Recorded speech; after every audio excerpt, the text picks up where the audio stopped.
दोस्तों आज की इस वीडियो में हम बात करेंगे कि आप केनरा बैंक से पर्सनल लोन कैसे ले सकते हैं। अक्सर हमें लोन की ज़रूरत पड़ती रहती है, चाहे हमारे घर में शादी हो, हमें कोई इमरजेंसी आन पड़ी हो, कोई मेडिकल इमरजेंसी हो या हमें किसी पर्सनल यूज़ के लिए पैसों की ज़रूरत हो। और इसी में हम किसी प्राइवेट बैंक से या किसी प्राइवेट ऐप से भी लोन के लिए अप्लाई करते हैं। लोन तो हमें मिल जाता है लेकिन थोड़ा महंगा मिलता है। और उसी की जगह पे अगर हम कोई बड़ा लोन चाहते हैं जैसे 5 लाख 10 लाख इस तरह का अमाउंट चाहते हैं और कम इंटरेस्ट रेट के ऊपर कम खर्चों के ऊपर लंबे समय के लिए मिले, तो उसके लिए हमें सरकारी बैंक के पास जाना पड़ता है। लेकिन बहुत सारे लोग ऐसे होते हैं जिनको नहीं पता होता कि सरकारी बैंक से लोन किस तरह से लिया जाता है। तो इसी में हम केनरा बैंक के बारे में आपको कुछ ऐसे टिप्स बताएंगे, डिटेल्स देंगे, बेनिफिट्स के बारे में, एलिजिबिलिटी के बारे में, कि आपको लोन लेने में कोई दिक्कत ना हो और आसानी से आप लोन ले पाएँ और आपको घर बैठे ही पता चल जाए कि आपको लोन मिल सकता है या नहीं मिल सकता है, आपके पास उतने डॉक्यूमेंट्स हैं या नहीं हैं। इस चीज़ का आप अंदाज़ा घर पे बैठे ही लगा सकते हैं। उसके बाद आगे का प्रोसीजर फॉलो कर सकते हैं लोन लेने के लिए। लोन आपके बैंक अकाउंट में 24 या 48 घंटे में डाल दिया जाता है। दोस्तों आगे बढ़ने से पहले अगर आप इस चैनल पे पहली बार आएँ तो चैनल को सब्सक्राइब कर लें, वीडियो को लाइक और शेयर ज़रूर करें। सबसे पहले हम कुछ बेनिफिट्स के बारे में जान लेते हैं कि केनरा बैंक से अगर आप लोन लेते हैं तो आपको आपकी सभी ज़रूरतों के लिए लोन यहाँ पे दिया जाता है। चाहे आपके घर में शादी है, चाहे आपको एजुकेशन लोन चाहिए या आपको होम लोन चाहिए या आपको किसी पर्सनल ज़रूरत के लिए लोन चाहिए, तो कैटेगरीज़ वो अलग-अलग हो जाती हैं। जैसे कि अगर आप पर्सनल लोन के बजाय होम लोन लेना चाहते हैं, उसमें टर्म एंड कंडीशंस अलग होती हैं लेकिन लोन आपको मिल जाता है। तो आज हम सिर्फ पर्सनल लोन की बात करेंगे जो कि अनसिक्योर्ड लोन होता है और ये लोन आपको लो इंटरेस्ट रेट के ऊपर मिलेगा, यानी कि इंटरेस्ट रेट ज़्यादा चार्ज नहीं किया जाता।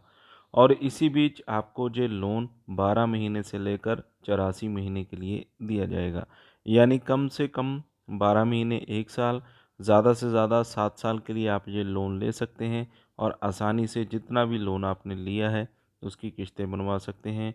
5 लाख लिया है तो 5 लाख की किस्तें बन जाएंगी, 10 लाख लिया है तो 10 लाख की किस्तें बन जाएंगी। और ये अनसिक्योर्ड लोन होता है जिसे हम पर्सनल लोन कहते हैं और इसमें कुछ भी गिरवी रखने की ज़रूरत नहीं होती है। अक्सर आपने देखा होगा होम लोन में हमें घर को बैंक के पास गिरवी रखना होता है। टू व्हीलर लोन में एक तरह से हम जो टू व्हीलर लेते हैं वो बैंक के पास गिरवी होता है जब तक हम किस्तें पूरी नहीं भरते हैं। लेकिन पर्सनल लोन में ऐसा कुछ भी नहीं होता। बैंक अपने रिस्क के ऊपर आपको लोन देता है और इसमें कुछ भी आपको गिरवी नहीं रखना होता, सिर्फ अपने डॉक्यूमेंट्स आपने देने होते हैं।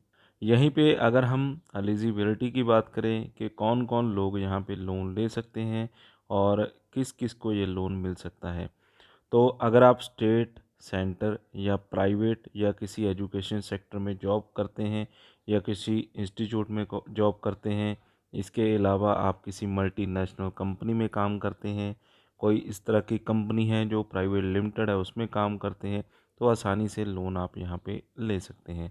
और इसमें जो अगली कंडीशन होती है कि आपकी महीने की कोई फ़िक्स सैलरी आपको मिलती होनी चाहिए और अगर आप सेल्फ़ एम्प्लॉयड हैं तो कम से कम आप 15,000 रुपये महीना कमाते होने चाहिए।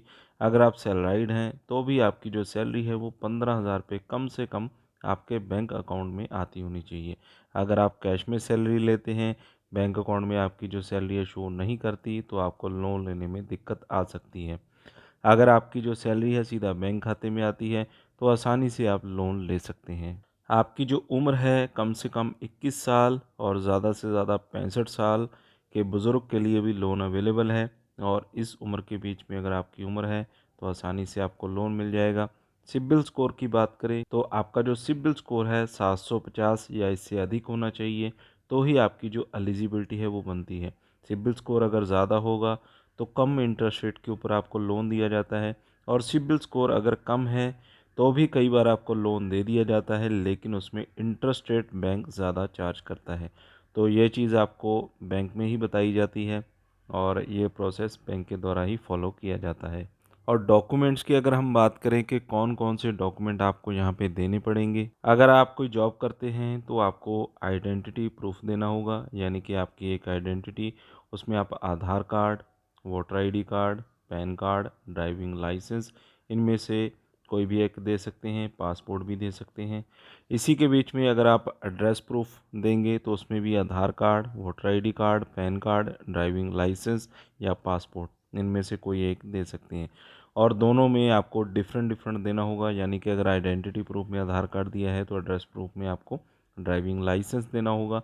अगर पहले में ड्राइविंग लाइसेंस दिया है तो अगले में पासपोर्ट, वोटर आईडी या पैन कार्ड देना होगा। इसी में आपको 2 पासपोर्ट साइज फ़ोटोग्राफ भी देने होते हैं, जो कि आपके फॉर्म के ऊपर चिपकाए जाते हैं। और 6 महीने का बैंक स्टेटमेंट आपको देना होता है अगर आप जॉब करते हैं। और रीसेंट मंथली सैलरी आपको देनी होती है, और रीसेंट मंथली आपको सैलरी स्लिप यहाँ पे देनी होती है।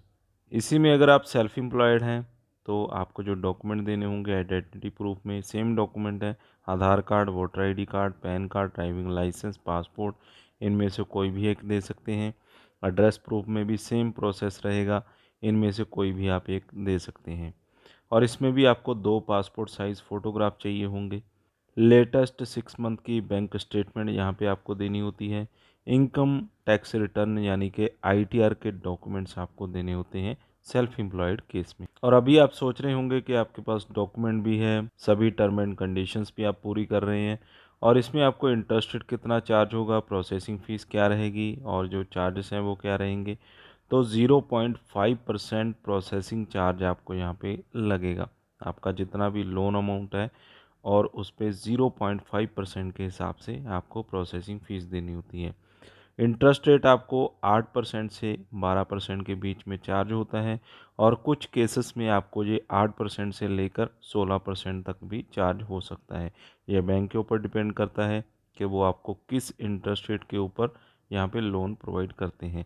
लेकिन यहाँ पे आपको ये सुविधा मिल जाती है कि प्राइवेट किसी भी आप ऐप से लोन लेते हैं, किसी बैंक से लोन लेते हैं, उससे सरकारी बैंक में आपको थोड़ा कम इंटरेस्ट रेट के ऊपर ही लोन मिल जाता है।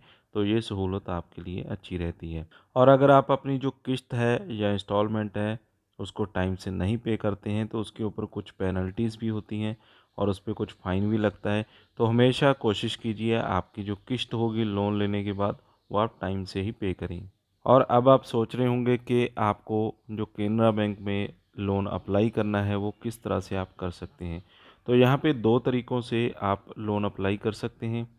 एक तो ऑफ़लाइन तरीके से, आपके पास कोई भी नियर बाय ब्रांच होगी किसी भी बड़े शहर में या छोटे शहरों में भी इनकी ब्रांचेज़ हैं, तो ब्रांच में विज़िट कर लीजिए, अपने डॉक्यूमेंट जो भी मैंने आपको बताए हैं साथ में ले जाइए। वहाँ पे आपको गाइड भी किया जाएगा, डॉक्यूमेंट भी चेक किए जाएंगे, आपकी एलिजिबिलिटी भी देखी जाएगी कि बैंक आपको कितना लोन दे सकता है। और इसी के साथ अगर आप बैंक में नहीं जाना चाहते, ऑनलाइन तरीके से अप्लाई करना चाहते हैं, तो वीडियो के डिस्क्रिप्शन में आपको मैंने एक लिंक दिया है।